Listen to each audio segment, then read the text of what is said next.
Good morning, Dr. Music. Good morning. Could you introduce your work in London, in Tavistock Clinic? In London, I work as a consultant child and adolescent psychotherapist at the Tavistock Clinic, mainly with traumatised and maltreated children. I also work privately with adults, therapeutically. And recently, having worked for over two decades, children who've been fostered or adopted or suffered different forms of early maltreatment, I've moved to working more with forensic patients at the Portman Clinic, where we work with abusing patients and violent patients. And I've for many years had an interest in the interface between the developmental science research like neurobiology, attachment theory, developmental psychology, and its applications to psychoanalysis and psychoanalytic thinking, and particularly our therapeutic technique. So my writing, my thinking is primarily motivated by trying to integrate these different modalities into something which feels coherent and useful. Portman Clinic is different from Tavistock Clinic to separate units or something else? Interesting question. Well, they are part of the same overall organisation. It's called the Tavistock and Portman NHS Trust, but the Portman has always kept itself separate, mainly because it works with very complicated, often very perverse, very difficult patients who should not come into contact with other patients. So, for example, we work with patients who might sexually abuse other people, who might be involved in watching and using child pornography, or who are very violent and dangerous, who have been in prison. And so for this reason, we keep the Portman Clinic separate, even though it's part of the same organisation. In fact, it's only in the back garden of the Tavistock. But for all intents and purposes, even though the management structure is the same, we try to keep ourselves separate to protect everybody, really. Okay, I will put my first question. Consider the following point of view of the struggle between nature as a mount of natural instincts and drives and culture as environmental disposal, struggle who Friedrich called in Introduction to Psychoanalysis complemental series. What kind of change the amount of knowledge about the definite reciprocal mutual influence between nature and culture could represent for psychoanalysis? I refer to your first book, Nurturing Natures. Could we consider in future psychoanalysis should be more epigenetic? I mean, should take into account more accurately the multiple interaction between genes, cultural disposal, and multifactorial psychopathological consequences? Okay, so thank you. Very interesting but complicated question. I think we're living in very, very exciting times, and it's very hard to predict what the state of knowledge about therapeutic work will be in 5 years, let alone 10 or 15 years' time. It's true that we can no longer think about either nature or nurture as being dominant. In effect, that question no longer makes sense. It's true that we're born with all kinds of predispositions. We might not just call them drives now. A predisposition for relationship, a predisposition for being taken care of, a predisposition for various things. And I think we've rethought the predispositions we're born with. We think less about being born with destructive, aggressive drives, I think, now. And I think many people think more about those aspects of the personality as defensive reactions to different kinds of experiences. Since the developmental research, since attachment theory, since neurobiology, and since epigenetics, I think we're faced with some very big challenges in terms of at what level we work. I would argue that actually whatever we're doing therapeutically, we're working at a bodily and epigenetic level, even when we're just having mental and psychological conversations. That there's no question that effective therapeutic work will be having a very profound effect on one's whole being, and one that would include different genetic predispositions being turned on or turned off by different kinds of interpretations, different kinds of interventions. But I also think it requires then that now we're much more aware of the very specific culture that a patient comes with, our own very specific cultural prejudices and expectations, the way in which a patient will adapt always to its their current conditions and their previous conditions, the culture that the patient brings with them from their past, which has been a successful adaptation maybe to their past, but might be an unsuccessful adaptation to the present. And such thinking requires us to be thinking and working at many different levels, and I think that includes working at a level of much more bodily awareness and awareness of history and much more awareness of the real current relationship. And I think it changes the transference in a different kind of way. It makes us much more aware not just of archaic fantasies, but actually how we're being perceived in this moment. So for example, if I move quite quickly, my patient flinches, I need to think about what is in his past that's given rise to this very swift movement. How am I being perceived bodily, let alone psychologically? So I think the current research is really, it's exciting, but it's still at an early stage. And we can't predict for sure what the effect is going to be on psychokinetic therapeutic work in the long term. There are very interesting questions around. For example, would it be that somebody with one allele rather than another allele, in terms of genetic inheritance, might actually be more likely to benefit from psychokinetic work than other patients? So we found already that certain forms of parenting interventions are more effective with people with some genes rather than other genes. So who knows, that's one area we don't know about. I think the area of neurobiology opens up all kinds of interesting doors. We'll be able to measure how well we're doing therapeutically by measuring a patient's heart rate variability, for example, or looking at changes in the brain. We just don't know if those changes are coming or not. But I think what's clear is biology, culture can no longer be separated, and we know that experiences are having an effect in turning on or turning off from different kinds of genes. We see this in other species as well as humans, and the exciting thing is we don't know where it will all end. Okay, the second question is, do you think the silent revolution in babies and infant competence, in early empathy and social attention, connected with the importance of emotional regulation, could change or help elaborating historical psychoanalytic ideas on inborn, natural, evil of mankind, who are very close to Hebraic or Christian holy scriptures, on natural human instinct to be inclined to the evil? Could this also help elaborating the classical psychoanalytic ideas on necessary prohibition and control of aggressive tendency by parents who put inside babies their own morality and the ethics issue of society? What could remain of concept of superego inside a cooperative and altruistic conception of the baby?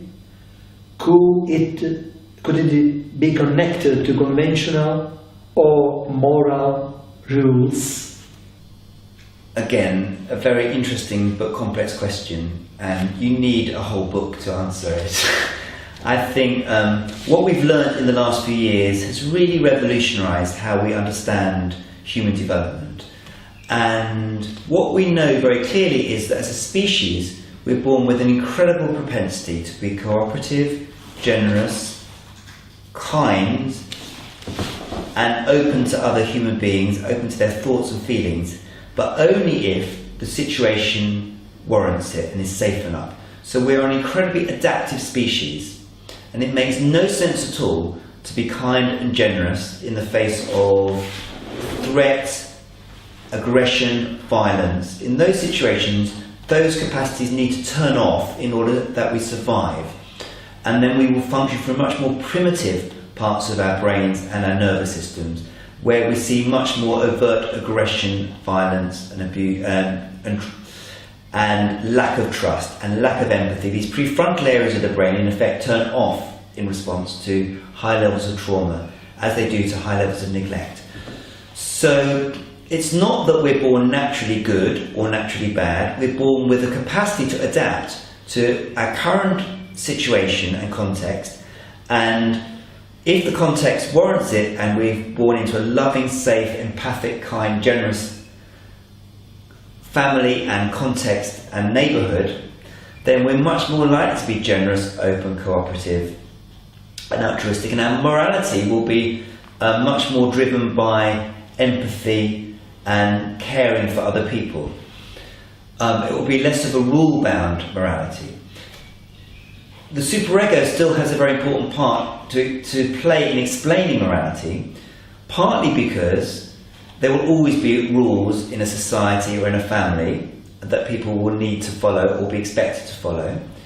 So it's not just this one or the other, but they will always be both. But also some family constellations will be much more likely to be more rule-bound, and so have much stronger superego externally, internally, than other families where the way of thinking morally will be much more empathic, spontaneous, generous, and coming from a different part of the personality. There's always, it links as well with our understanding of left and right hemispheres, in fact, as well. And I've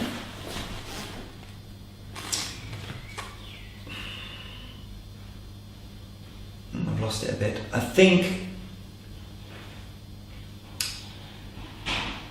when we think about our moral sense, we have to be quite careful. There are the effect of trauma and abuse and maltreatment and neglect will be to turn off all kinds of capacities to be moral and to be kind. And in extreme circumstances, we see highly psychopathic responses. And one of the really interesting things about this is that it's about the signals that we're receiving from our bodies in response to external signals. And so, for example, the psychopath won't read danger and they won't read worry or upset. And so they will be able to act without any of the things that slow most of us down and stop us, inhibit us from doing things which are immoral and bad, if you like. And I think something similar of a mild aversion happens after trauma and abuse as well. In observing typical dumbness and flat state of neglected babies or infant adolescents suffering from serious negligence, what could be the clinical difference between a lackness of developmental and rational patterns and a defense against the trauma?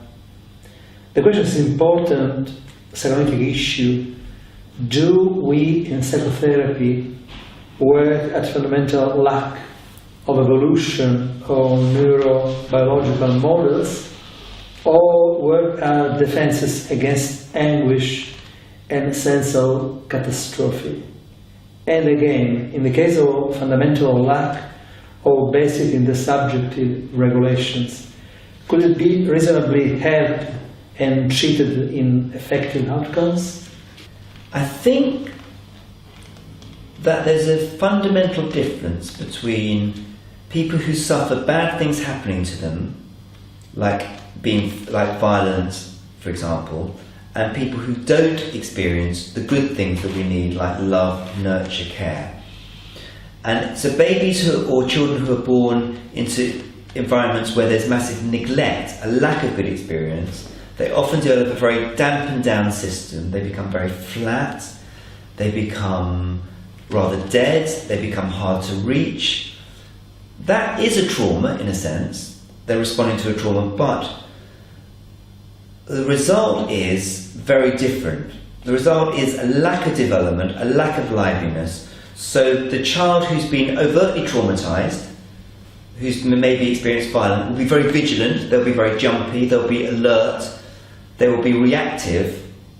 Whereas the child who's received very little input, they'll be flat and dampened down. So of course, these are two very different personality presentations, and they require a very different therapeutic response. And I think there's a danger in working with people who have had a more dampened down experience, who've been more neglected, is that some of them can present to us quite coherently intellectually and cognitively, but with a very, very flat affect. And there's a danger that we get taken in by the content of their words, and we get taken in by the idea that they've maybe developed defences against different experiences. And what we forget is, actually, there's a lack of genuine emotional development at the heart of their beings. And I think that in order to work with that, we have to be much different very different in our therapeutic technique. We have to develop a much more active technique. We have to do what Anna Virus describes as a reclamation. We have to show that we're a live presence for them.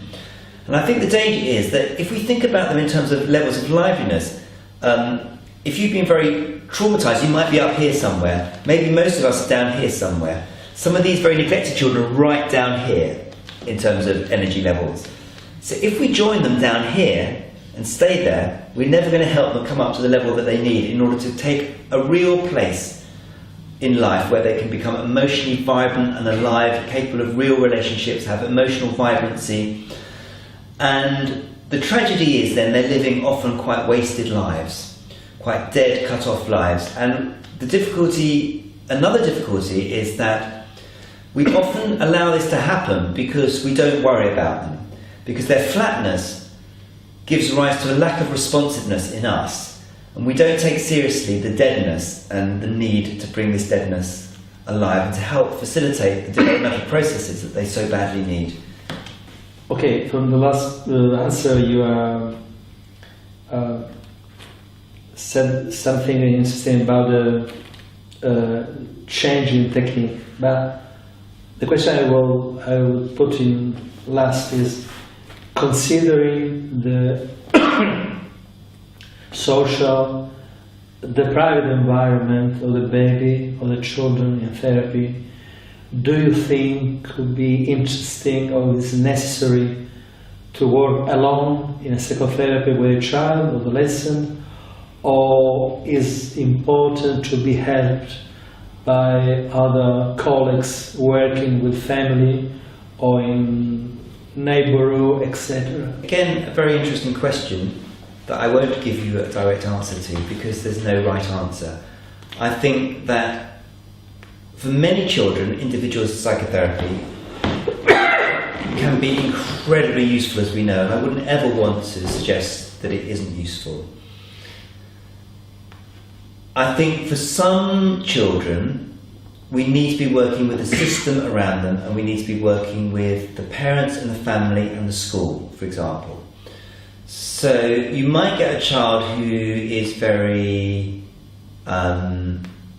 say, angry, acting out, difficult to control, emotionally dysregulated. And the school might say, or the parents might say, he needs therapy. So you take him to therapy, and the therapy becomes a kind of dustbin for bad children. And the hope is, from the parents or the school, that you will cure this child and bring back a nice, happy, compliant child. I think there's a real danger in this. And I think that, first of all, therapy becomes a repository for bad feelings and for badness. Secondly, no one out there is really being helped to understand the child, and then to be able to understand similar other children, or to be able to bear and contain what gets stirred up by being in the presence of children like this. So if I find time and time again, if a school is helped to make sense of what's being stirred up in them by this child, so for example, if a teacher learns that this child is misbehaving because they've been very highly traumatized and because bad things are happening at home, suddenly a teacher will maybe develop some sympathy for the child and begin to respond differently to the child, who then in turn responds differently. But they also begin to be able to develop an observational capacity, a capacity to bear difficult feelings, to be able to use their own emotional responses to children, and there becomes an interest and a liveliness. And then what happens is that the hopelessness that gets engendered by these very difficult children can dissipate, and the teachers or the parents become much more empowered, they become more happy and they become more confident, and I think the child improves, and you don't then have the risk of therapy being used as a kind of dustbin for children to be placed when things are going wrong. So I think very often working to help people make sense of emotional and psychological reality from a very unique perspective can be incredibly useful. It's not to say that individual psychotherapy isn't often the treatment of choice, but I think sometimes it's further down the line. And I quite like increasingly to work with families and work with the system first, and then see what the effect of that is before moving into individual psychotherapy. Okay, I'm grateful for your clear answers. Thank you very much. Amadeo, thank you very much indeed.